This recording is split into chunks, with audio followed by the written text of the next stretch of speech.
Okay, we can go ahead and do the countdown whenever. Alright. So I'll go ahead and count you down. Alright. So how about 3, 2, 1, go. Alright, start talking.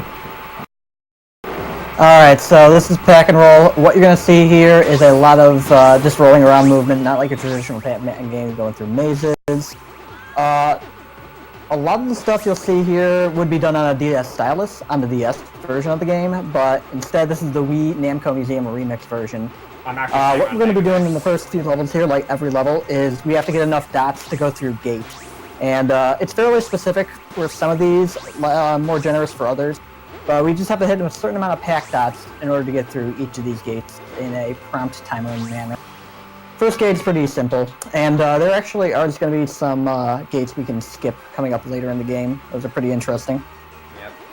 Yeah, these first few levels are pretty basic, so I guess while I'm at it, I can talk about some of the NG Plus rules pertaining to this game. You might notice in the lower right-hand corner, I have 7 bars of health, and that's because there are various fruit items you can collect throughout the game that give you extra bars of health. And the thing is, this game autosaves, and so it's really annoying to have to wipe your memory every single time you want to do a run of this game, and so it's allowed to already have all of those collected.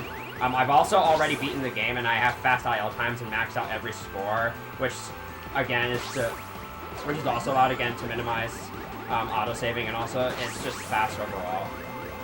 Right, if you're dying in this game, generally it isn't fast at all, so it's not really going to be like too impactful in the times for the leaderboards. It's the same case with the DS version. Having like a complete game is pretty okay. It's just like doing everything for ILs. So I did a boost off that ramp, and that kind of helps me get a lot more height. You'll be seeing that quite a few times throughout this run, and I used to just skip that ramp. And as I'm boosting into Does the remix version use nunchuck for analog? Yes. And as I'm boosting into these boxes, I'm doing a technique where I break Pac-Man as soon as I hit the boxes. And I'll be using that a lot throughout this run just to keep Pac-Man from ricocheting all over the place, because the last thing we want is to have Pac-Man just kind of run into something and then just all of a sudden go flying off the stage. That would be not bad. Alright, so here we're... Yeah, well, the momentum-based tricks are exclusive to MMR version, the Wii version here. Yeah, so right here we have Night Pack here, who is a lot heavier and slower technically than normal Pack, but you are required to use them in some cases to break metal boxes and stuff. And you can also go underwater with it. This box puzzle is actually completely different from the DS version. Fun fact.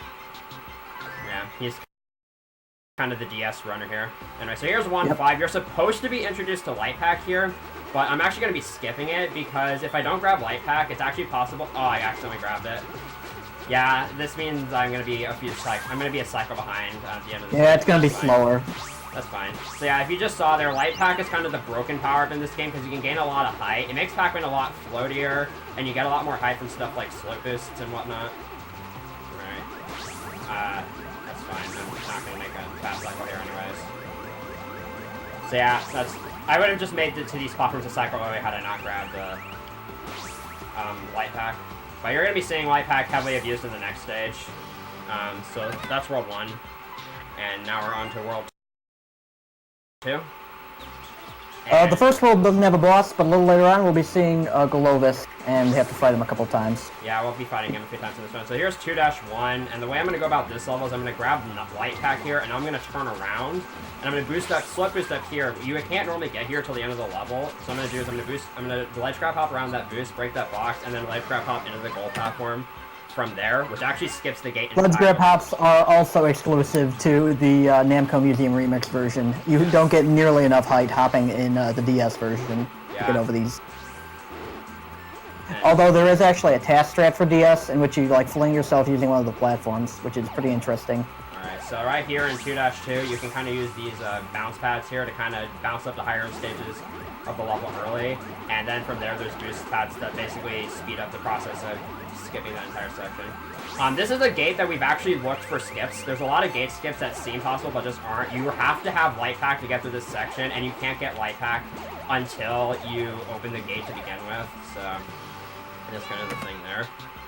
And you can it's barely not possible. Oh, and if you thought that's bad, this level's even worse, because the gold platform is right behind where you start, but you can't actually slope boost to it from the beginning of the stage. So it would definitely save like over a minute if you were able to do it, but unfortunately, it's just not possible. So we kind of do have to go through this level the intended way, and this is a very challenging stage to do fast. And it does require a lot of dots too, if I'm correct. Also, I apologize for my computer fan. You're just gonna have to deal with that. Anyways, so. But yeah, in this part, I believe he's coming up on. He could actually, with 2 DS styluses and enough, just like constant movement, you can actually skip this part when you're doing the gate version of all time trials. And those that actually don't require dots, they require you to hit certain checkpoints and then complete the level. But you can actually skip like a certain section of this and just like not have to deal with wind cycles. Alright, so this is the ball. This is the worst part of 2-3 because it's impossible to find your way out of this thing. There's no real visual indicator until you're already too far into it, and then by then you've already lost like 5 seconds. So I need to get 70 pack dots here to be able to open the game. So it's kind of just guesswork from here. Oh, I went the wrong way.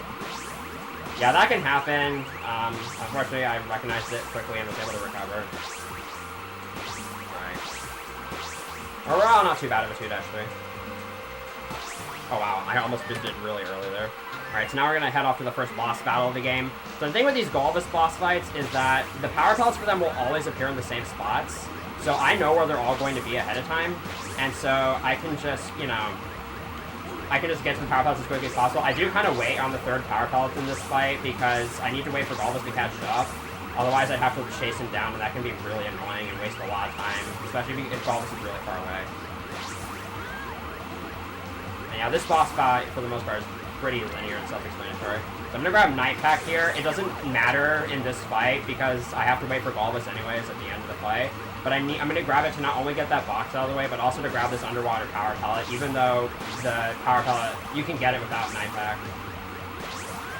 Alright. Now I have to wait over here and wait for Golbus to show up. There we go. That is World 2. Very nice. And now we're heading off to World 3. This is generally when the run starts to really pick up in terms of difficulty. World 3 is not an easy world to do in a speed run. So this first stage is kind of cycle-based. There's a cycle about 40 seconds into the stage that I'm going to try to make, and there's 2 things I'm going to do to make this easier. One is I'm going to get off this platform and feed some dots to that gate, and that means I'm going to have to spend less time there once I get there. In addition to making a fast cycle, I also have to collect every pack dot in this section, and I already made a mistake. Because of the time savers I found a while back, the cycle isn't nearly as tough as it used to be, but it can still trip you up, and if I miss this, I lose about 10 seconds. So, alright, I think I'll be fine. That's all the pack dots. Yeah, I'm gonna be fine. I'm right on. Now, he's going to a couple of side areas here and does have to wait for cycles, but again, all-time trials mode for the DS version, different category, and we don't have to deal with this. They both have, they're way your pros and cons. They're, completely different speed games, but they both share, a general, idea. basis, so it's pretty fun. And right as you saw there, I used ledge grab pops, and I can use slope boosting here to basically skip the car for the rest of this stage. That's kind of the biggest time saver of this stage. Yep, and that's the main reason why I needed every pack dot in the first section, so I could do all those ledge grab pops and not have to wait longer on that car. Alright, so here's 3-2. There's a lot of ways you can go about this level. I'm going to attempt it kind of the safest way, and also what I believe is the fastest way. So what I'm going to do here is I'm going to kind of inch past this Night Pack card at the start here, grab these, and then I'm going to grab Night Pack on the way back. This is a new strat I recently found, by the way. And then just kind of boost all the way back here. And I have to grab some underwater pack dots so that I can open the gate. Most of these routes are pretty strict on pack dots, and also basically the routes they require the least amount of backtracking possible and whatnot. So yeah. And right here, you can actually skip that normal pack card and not have to eat Blinky in this section, but normal pack is a lot faster to control than Night Pack, and so it ends up overall being faster to just go ahead and grab the normal pack card and then just eat Blinky. And that's all the pack dots. Yeah. Yep, the part where the ghosts are shooting at you is also Namco Museum Remix. Something else they added here. And the Ferris wheels don't play music. Yeah, they don't play music, which is honestly really nice. Anyway, so here's 3-3. This is one of the more cycle-based levels in this game. The way this level works, there's a lot of cycles, but most of them are pretty lenient to make once you have really fast movement. And I missed a dot earlier, but I can miss one, and that's fine. And I still made the fastest cycle. That's actually a really lenient cycle. It looked close, but it really wasn't. And so now in this section, what I'm going to do is spend as minimal amount of time as possible waiting on these platforms. So I'm going to grab 3 pack dots from here and then... Okay, I just missed the pack dot. That's bad. So I'm going to have to wait. I'm going to wait for that platform to come back and then grab some pack dots anyway. I'm going to grab all the pack dots from here and then just make my way back without losing my ride. I'm going to have to wait an extra cycle here. There. That's unfortunate. Well, that's only going to be like around 8 seconds left maybe. I'll see what happens at the end of the stage. And now here I have to go kind of fast to make another platform cycle, but this platform cycle is also really lenient. I can wait 1 whole cycle here and still make it. Okay. That wasn't too bad. That's like 7 seconds. Probably less than that actually. It's like 6 maybe. Alright, there we go. Now we're on to 3-4. This is going to be another level where I'm going to be really stingy on pack dots. I actually don't want to miss any, and I'll explain why once I get to near the end of the stage. And this first room's really tight on pack dots anyways. You can only really miss 3 if you want to open the gate, so it's really just worth it to get all of them. Go ahead and grab all these. Fun fact, you can actually beat this entire first section without night pack, but it's really slow. Anyways. I missed that 1 pack dot there. It's not. I decided it wouldn't be worth it to try to go out of my way and grab it. It would waste a couple extra seconds. Now this part right here. This part can be a little finicky. I did boost into the water at the start of this section just so I could dish night pack, because again, normal pack is just a lot faster, and that makes this final section of the level really simple. All right, so I only missed 1 pack dot. That's actually really, really good. Optimally, I would miss none. And so, here we go. This is the roller coaster. There's no way to skip it. There's just simply no way to skip the gates, and you need to get a good amount of pack dots from this. But you kind of can skip it, and I'm going to show that off here in a little bit. Do we have any donations at this point, by the way? Just want to ask. If not, you guys should definitely donate. St. Jude's a really good cause, and this marathon is definitely looking to take in money. I don't know. Please donate to a good cause. Oh no, I died! Oh wait, I'm at the checkpoint and I have all 80 pack dots. There you go. Like. Yeah. So you basically die once you reach 80 pack dots, and then you spawn at the checkpoint and you already have everything you need, so you're good. Alright, so here's the World 3 boss. This is one of the trickier bosses in the run. Now we're going to be using light pack here to kind of fly all over the stage, and the second phase of this fight is probably the trickiest one. Just because I'm going to get the bottom power pellet first. But this is actually pretty difficult to do without having all this just knock you off the edge. Alright, so I purposely ran into him there just to kind of manipulate him into not moving too much so that he doesn't knock me off the edge there. That phase is really difficult to do, so I'm really happy I got past it. And now I have to time everything specifically here, because what I'm going to do is wait for the ghost to spawn, eat this first power pellet, wait for Galbus to move again, and then eat that second one, and that just kind of keeps him stunned. So that he doesn't hit me and I don't risk falling off the stage. Because if you die in a boss fight, you actually have to redo the entire fight. Anyway, so this is World 4. In the DS version of this game, this is actually World 5. And this world is probably the hardest world in any percent run. There's a lot that can go wrong. This first route level is really movement intensive, that first room being the worst one. And you also have to collect every pack dot in every section to open all the gates here, which no other level requires you to do. And there's also a cycle near the end of the stage that saves around, I think it's 4 seconds if I make it. But it's pretty difficult to hit without having everything just sling you all over the place. And I think I'm going to barely miss it, actually. Yeah, I barely missed it. I would grab that checkpoint, but I don't need to. Yeah, we've looked for gate skips here as well. It's possible to get on some of the scenery by bouncing on those spinning bounce pad platforms earlier in the stage, but you can't do anything from there. Oh, where the switch is located is actually where the end of the level is located in the DS version, by the way. So you don't have to do this whole part where you're going down in that version. Alright, so here's 4-2. This is honestly a really self-explanatory and linear stage. There's not a whole lot to say about it. There's a lot of pack dots in here. I am going to be taking damage quite a bit in this level, but there's also a lot of these fruits that refill your health, and so that's helpful. Like right here, I'm going to damage boost through this section. And right here... And these walls fall much faster than the DS version as well. Alright, so right here I'm going to grab Light Pack and I'm going to use it to skip some of those bounce pad platforms, which actually does put you a lot shorter on pack dots, but there's a lot of pack dots in this stage, so it ends up working out. And if you're wondering why I can't just use Light Pack and ledge grab hop around those gates like I did in 2-1, Namco actually put wind there so that you couldn't do that. They also did that in 3-3, and it's hilarious, but also terrible because you can't skip gates in this level. I don't recall if they did that for DS, but I definitely can check on that. That was really good 4-2.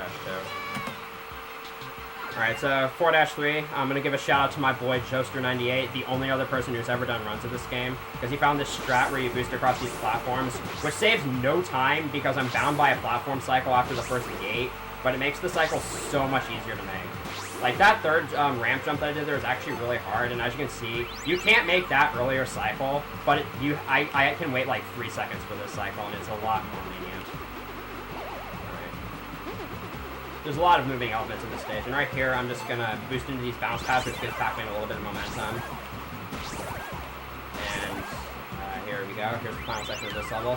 If you're wondering, yes, you can go around those moving bars, but with the way this level's routed, oh dang, yeah. You actually do go around the moving bars in Ultron Trails category. Yeah, so unfortunately I didn't get a whole lot of momentum out of that boost, and so I wasn't able to do the optimization I found until I ended up dying. Cost me a little bit of time. And you're gonna find out why dying is bad in this game, because if your life count changes at all when you start a level and then finish it, the game autosaves, and that wastes around 4.5 seconds every single time that happens. Alright, so here's 4-4. This is a wrong downwards winding path, and it's essentially just boost central. You need 0 pack dots in order to get to the end. Yeah, but you're gonna be collecting some anyways. Yep, there's so many. So this is another level that Joe kind of helped me with, because he found out you can boost in a lot more places than what I originally did, and so I saved around 10 seconds on this level by doing that. But a lot of these boosts are really difficult, because some of them you have to do around turns, and with the way the slopes work and with the way the camera is, it's really easy to be holding the wrong direction, and then all of a sudden Pac-Man just goes flying off the stage. And the checkpoints are really spread out in this level, so dying on the stage is no bueno. This part's really cool, though. You can actually... There's no guardrails, and the top is really narrow, but if you work the camera, you can keep boosting. And right here, you can boost in the wind, which looks like it's a terrible idea, but it's actually really easy.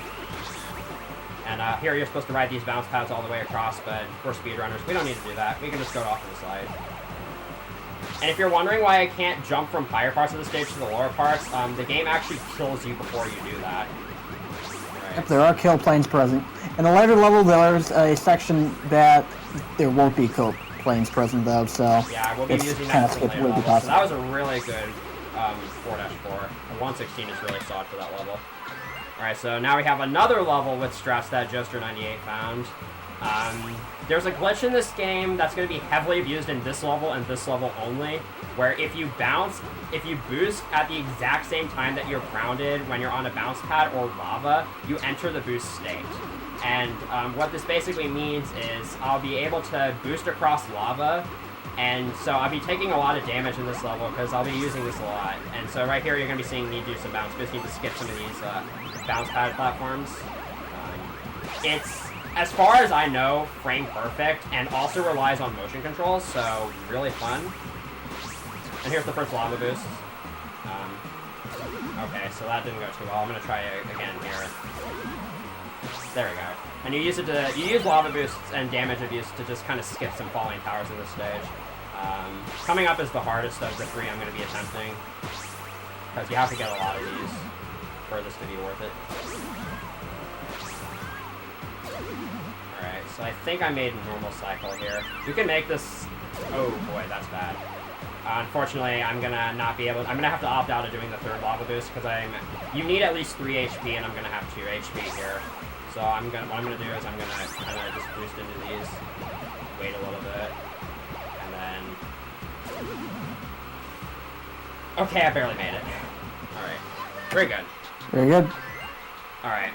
So this is the World 4 boss. We used to think this first phase was RNG, because it's random which way Galvus rotates the platform, but you can actually just slow boost to the power pellets, which is not only easier and doesn't rely on RNG, but it does save time. Unfortunately, that third power pellet gave me a little bit of trouble. And also the direction Galvus runs on that platform is random. Alright. So now Galvis can rotate the platform either clockwise or counterclockwise. I got the faster but harder to work with of the two RNG patterns he can give you. Because this means the platform will be less stabilized by the time the third phase starts. But it shouldn't be too big of an issue. So I just gotta wait here. And now the platform's gonna spin. And this third phase is really easy. You can just lava boost for the power pellets. Get another lava boost in there. Alright, so now we're on to World 5. This world is exclusive to the DS version, and what's hilarious about this world is in Worlds 1 through 4, only one level has a major skip of any kind, and in this world, every single level has a major skip. So, this is the broken world of Pack-and-Roll Remix 90%. So, for example, in this first level, you see that the gold platform is right next to the start of the level. I can't actually boost to it right now because with normal pack, it's impossible. There's a bunch of invisible walls that kill your momentum. But if you have light pack, which requires me to go through that first gate, you can't skip that, then there's one slope you can boost off of that will actually give you enough height and distance to bypass all the collision and essentially land on the corner of this gold platform. Alright, I got the skip first try. So that saves around 50 seconds, and is definitely the biggest time saver, 90%. And now we're going to be doing 5-2. No need to go and collect them back. Now we're on to 5-2, which, as guest said earlier, we're going to be abusing the fact that the kill planes don't really exist here to just kind of fall from the beginning of the level to the end. And this level also has a gate skip. I'm going to go for a glitchy ledge bounce here. And I got it first try, which will allow me to skip that gate as well. And now I'm going to be heading off to 5-3, which is the hardest level in the game.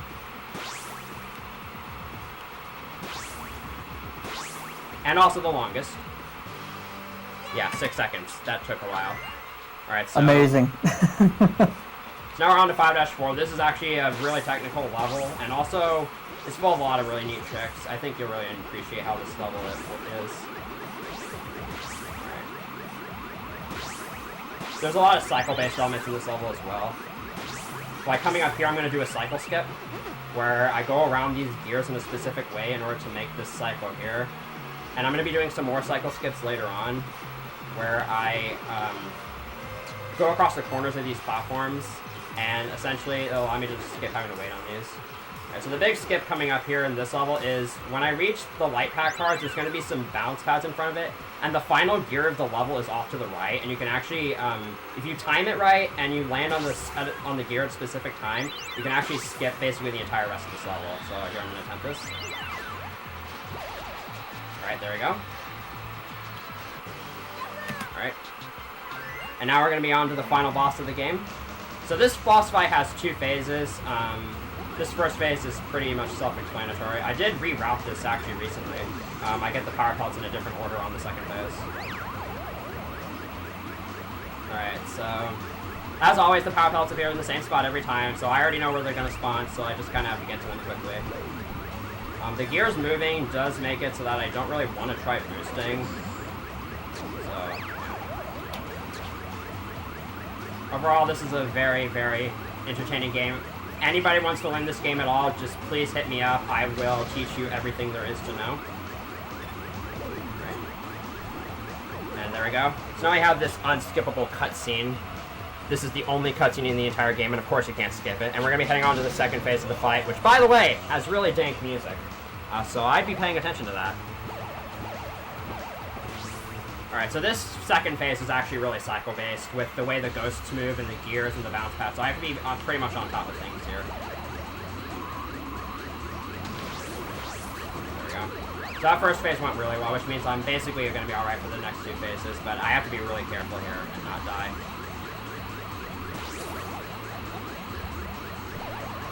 There we go.